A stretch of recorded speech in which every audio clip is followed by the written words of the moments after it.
Welcome, Dr. Srikumar Rao, to the 22nd episode of Unleash the Knowledge's podcast, Everyday Extraordinary, where it's my job to push the message that we all have extraordinary capabilities within us that simply need to be channeled, and activated. And I do this by having amazing conversations with everyday extraordinary people like yourself. So it's a pleasure to have you on the show. Thank you, Owen. It's my pleasure to be on your show. Wonderful. So you have a couple books out. The one book that I have currently is called "Are You Ready to Succeed? Unconventional Strategies for Achieving Personal Mastery in Business and Life." And right before we get into questions, I just want to note one piece that I enjoyed early on in the book and that I've seen throughout, the concept of lifelong learning, that there is no end to this journey of personal mastery or excellence. It is a ongoing process that you should be working at on a daily basis. And there's not quite a destination, but it's the journey that is the most attractive part. So just wanted to note that in the beginning.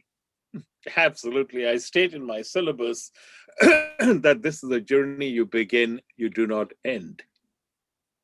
Exactly. Absolutely. So we're going to get into some questions and got a lot packed up for us. I think we'll provide tons of value from our audience, and we'll get going now. So first question, I'd just like to ask you to share a little bit about yourself. Okay, I'm a former business school professor. I have this course called Creativity in Personal Mastery that was among the highest rated, most popular at many of the world's top business schools. I now teach it privately in New York, London, San Francisco, and other parts of the world. Live courses are temporarily halted because of COVID.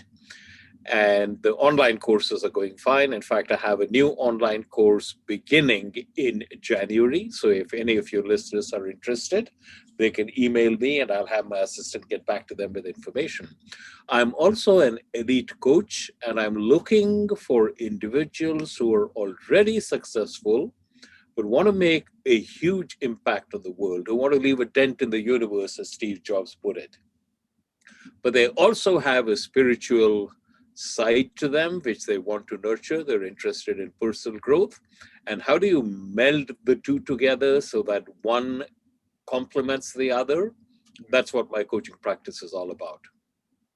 Very interesting. Well, I'm glad you sent that out to the audience, and I hope that people can reach back out to you if that meets their makeup. But fantastic.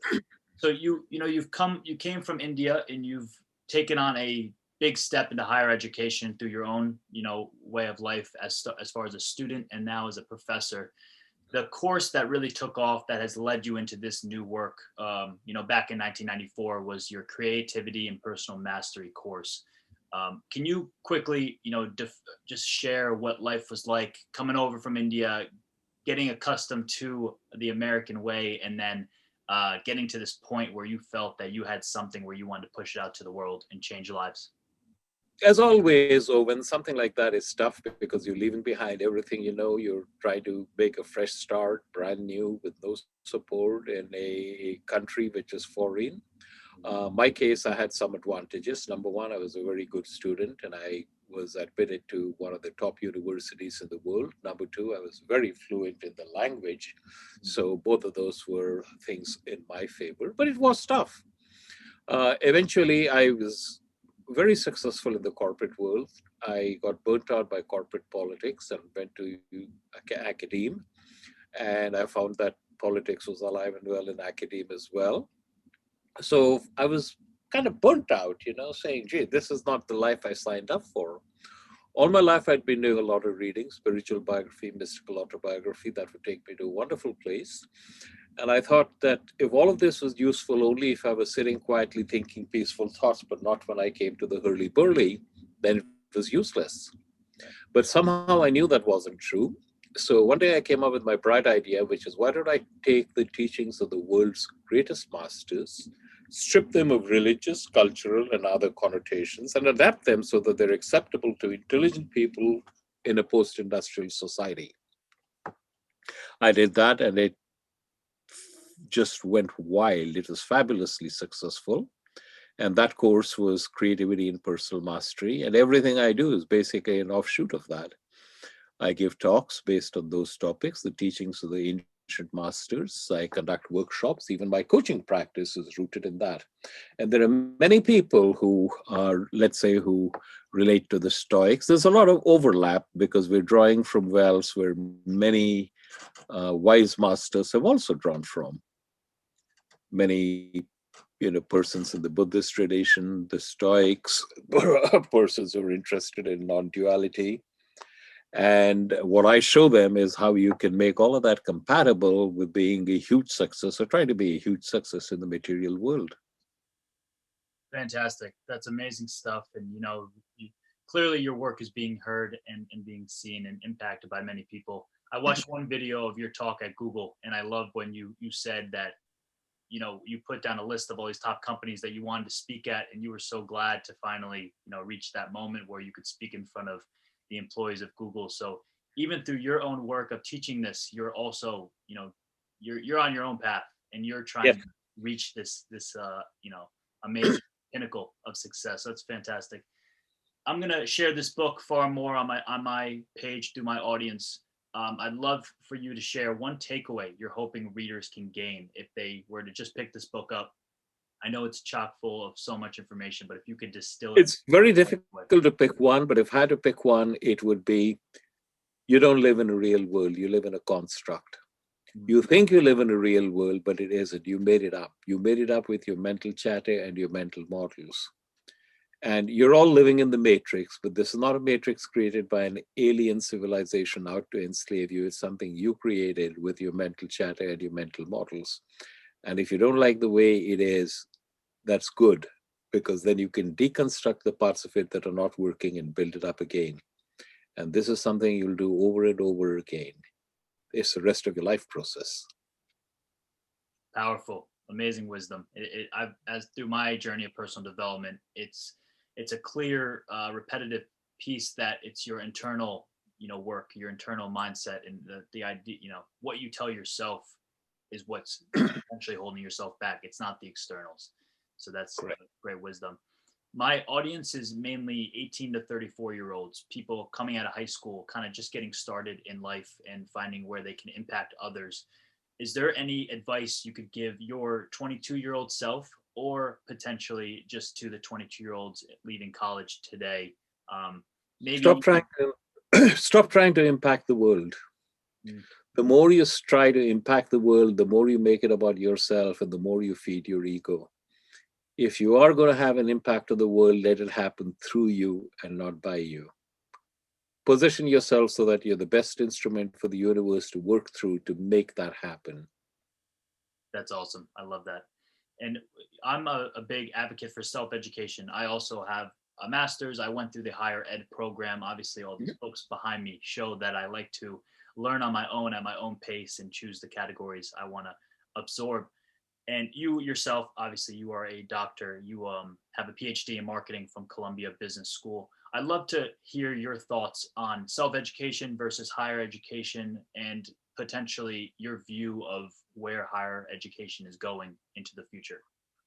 Higher education fails the vast majority of people in our universities today, because the really important questions, who am I, what makes me happy, what is my life about, where am I going, are not even acknowledged, much less addressed. And I think that's a big failing in our entire educational system.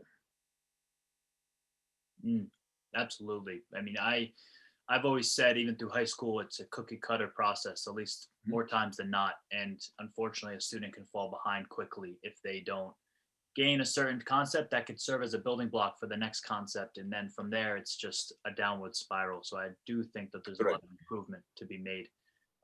So we talked a bit before the recording about Mind Valley, and I know there's other e-learning platforms like Masterclass and Coursera and Udemy. Is this where you see a lot of education trending towards a cheap fare? No question about that. The internet is still in its infancy, and I'm sure that there'll be all kinds of mechanisms by which you can really learn independent of the gatekeepers that universities have tried to make themselves. Those gates are breaking down.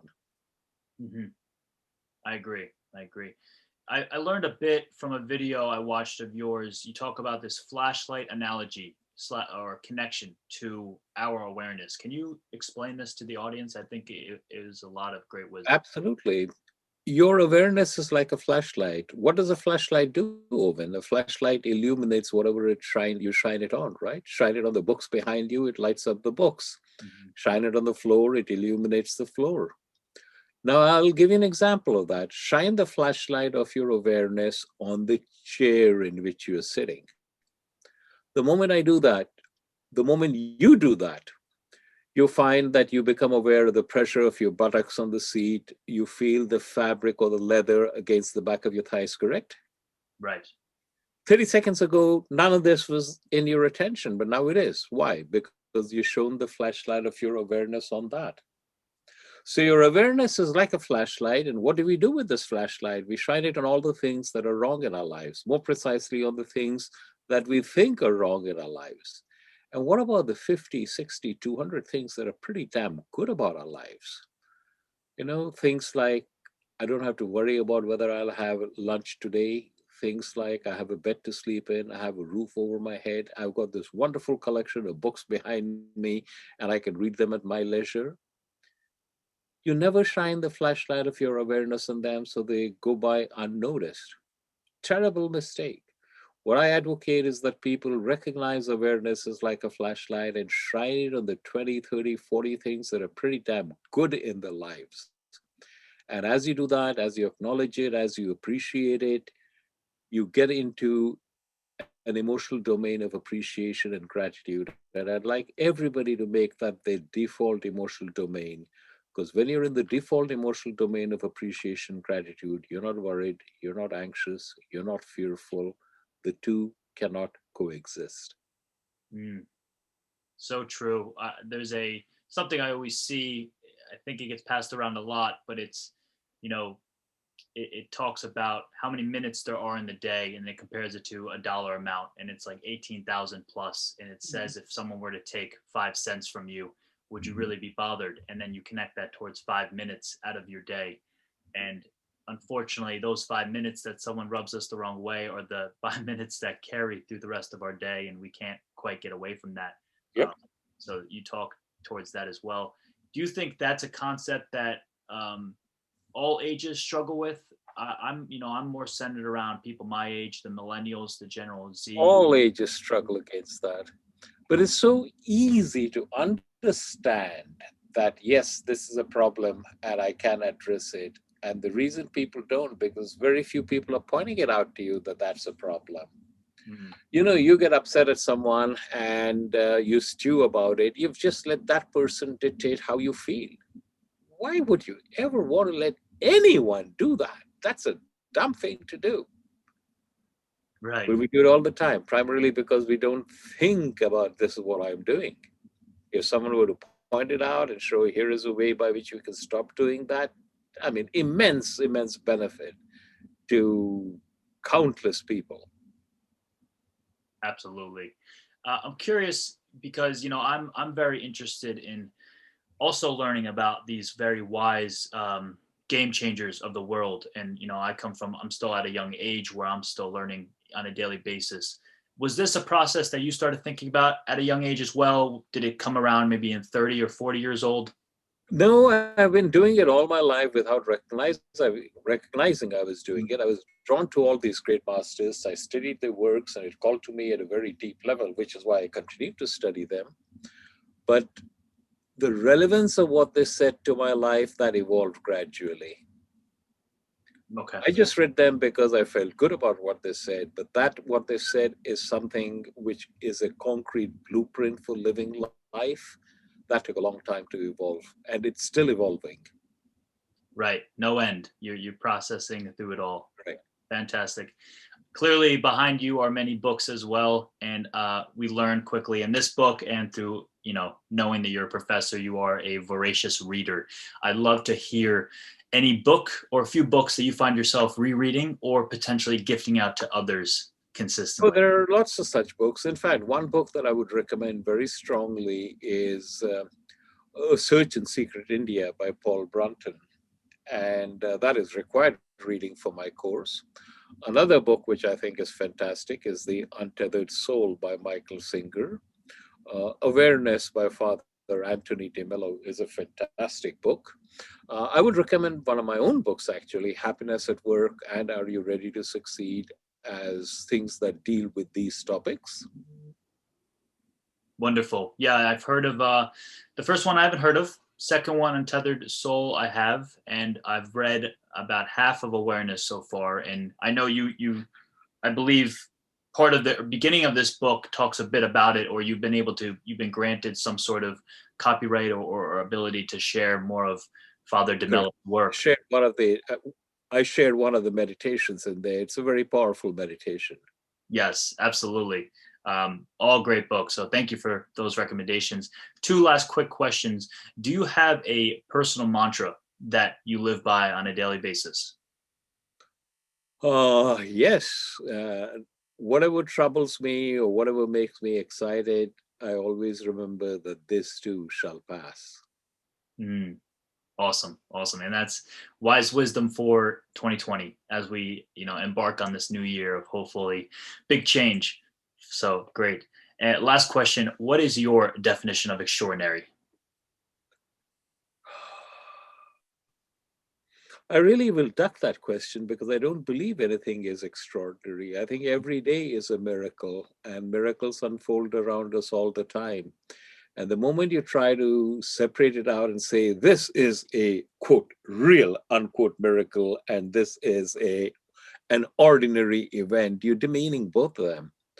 So if you have the view that everything is extraordinary, then everything does become extraordinary, and your enjoyment, your experience of life improves dramatically. I like that mindset. That's I think that can change your daily life with just that thought. So thank you so much, Dr. Rao. This was fantastic. I really appreciate you taking the time out of your busy schedule of impacting many, many people, and hope to stay connected. I think that we could through this conversation, provided tons of value for my audience, and I'd like to have you on again down the road. But is there anywhere I could send people to learn more about you, a website or social handle? To my website, it's www.therawinstitute.com. And as I said, I have a new online program which is going to commence in January. So if any of you people are interested, then ask them to email me. Share my email with them, yeah. And or share Jackie's email with them and ask them to get in touch with her.